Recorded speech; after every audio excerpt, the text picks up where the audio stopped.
পিতা, পুত্র, পবিত্রাত্মার নামে আমেন। খ্রিস্টকে দেখানোর সহজ যখন আমরা তাকে বেদিতে তুলে ধরি বা কথায় ঘোষণা করি, কিন্তু সবচেয়ে বড় চ্যালেঞ্জ হলো আমাদের জীবন দিয়ে খ্রিস্টকে প্রকাশ করা।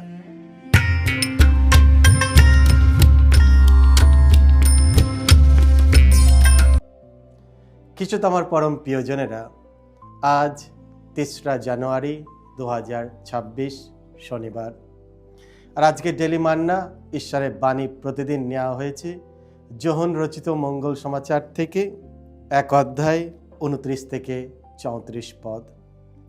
এসো আমরা ভক্তিভাবে আজকের এই বাণীটি শুনি। দীক্ষাগুরু যোহন একদিন দেখতে পেলেন স্বয়ং যিশু তার দিকে এগিয়ে আসছেন। তিনি তখন বলে উঠলেন, ওই দেখো ঈশ্বরের মেষশাবক, জগতের পাপ যিনি হরণ করেন। ওর বিষয়ে আমি সেদিন বলেছিলাম, এমন একজন আমার পরে আসছেন যিনি আমার অগ্রগণ্য, কারণ তিনি আমার আগেও ছিলেন। কে তিনি আমি নিজে তখন তা জানতাম না, অথচ তাকে ইসরায়েলের কাছে প্রকাশ করার জন্যই তো আমি এখানে এসেছি। এতদিন মানুষকে জলে অবগ্রহণ করিয়ে দীক্ষাস্নাত করেছি। এই সময়ে যোহন সাক্ষী দিয়ে এই কথাও বললেন, আমি নিজের চোখে দেখেছি পরম আত্মা এক কপোতের মতো স্বর্গ থেকে নেমে আসছেন। তারপর তিনি ওর ওপর অধিষ্ঠিত হলেন। যোহনের কথা শুনে এই যে দুজন যিশুর পিছনে পিছনে গিয়েছিলেন, তাদের একজন ছিলেন সিমন, পিতরের ভাই আন্দ্রিয়। তিনি সোজা গিয়ে তার ভাই সিমনের সঙ্গে দেখা করলেন। তাকে বললেন, মসির দেখা পেয়েছি আমরা। মসির কথাটির অর্থ হলো খ্রিস্ট। তিনি সিমনকে নিয়ে এলেন যিশুর কাছে। যিশু তখন সিমনের দিকে তাকিয়ে বললেন, তুমি তো যোহনের ছেলে সিমন, শোনো, তুমি কেফাস নামেই পরিচিত হবে। কেফাস কথাটির অর্থ পাথর। এই হলো প্রভু যিশুর মঙ্গল সমাচার। প্রভু যিশু তোমার মহিমা প্রচারিত হোক। বিজ্ঞাপন, অ্যাডভার্টাইজমেন্ট।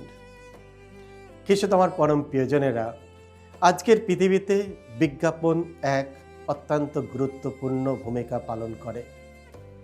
বিলবোর্ড থেকে শুরু করে সামাজিক মাধ্যম, সংবাদপত্র থেকে টেলিভিশন, সব জায়গায় আমরা অসংখ্য বিজ্ঞাপনের সম্মুখীন হই, যেখানে নানা দ্রব্য আমাদের সামনে উপস্থিত করা হয়।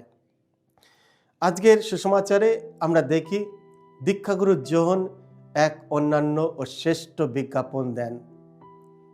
তিনি জনতার উদ্দেশ্যে বলেন, ওই দেখো ঈশ্বরের মেষশাবক, জগতের পাপ যিনি হরণ করে। এই কথার মাধ্যমে যোহন শুধু মসিয়াকে মানুষের সামনে তুলে ধরেননি, বরং খ্রিস্টের জীবনের মূল লক্ষ্য এবং মিশনও প্রকাশ করেছেন। মেষশাবক ছিল নির্দোষ প্রাণী, যাকে পাপ মোচনের জন্য বলি দেওয়া হতো। যিশুকে মেষশাবক বলে পরিচয় করে দিয়ে যোহন বোঝাতে চেয়েছেন যে যিশু নিজেই নির্দোষ হয়ে আমাদের পাপের প্রায়শ্চিত্তের জন্য নিজেকে উৎসর্গ করবেন। এইভাবে যোহনের এই ঘোষণা যিশুকে আমাদের ত্রাণকর্তা হিসাবে প্রকাশ করে। যোহন চাইলে যিশুকে অন্য কোনো মহিমায়িত বা শক্তিশালী রূপে তুলে ধরতে পারতেন, যেমন রাজা বা শাসক, কিন্তু তিনি বেছে নিলেন মেষশাবক এর প্রতীক, কারণ এর মধ্য দিয়ে আত্মবলিদানের গভীর সত্য প্রকাশ পায়। পুরাতন নিয়মে নির্গম কালে পাস্কা মেষশাবকের রক্ত ইসরায়েল জাতিকে শারীরিক মৃত্যুর হাত থেকে রক্ষা করেছিল এবং দাসত্ব থেকে মুক্তি দিয়েছিল। ঠিক তেমনি যিশুর ক্রুশবিদ্ধ মৃত্যু আমাদের পাপজনিত আত্মিক মৃত্যুর হাত থেকে মুক্তি দেয়। অতএব যোহনের সাক্ষ্য আমাদের স্মরণ করে দেয়, যিশু পৃথিবীতে এসেছেন পাপীদের উদ্ধার করতে, আর তা করেছেন তার আত্মবলিদানের মাধ্যমে। সুতরাং বলা যায়, ঈশ্বর মানুষ হলেন যেন তিনি মেষশাবক হতে পারেন। স্বর্গের পুত্র হলেন পৃথিবীর মেষশাবক।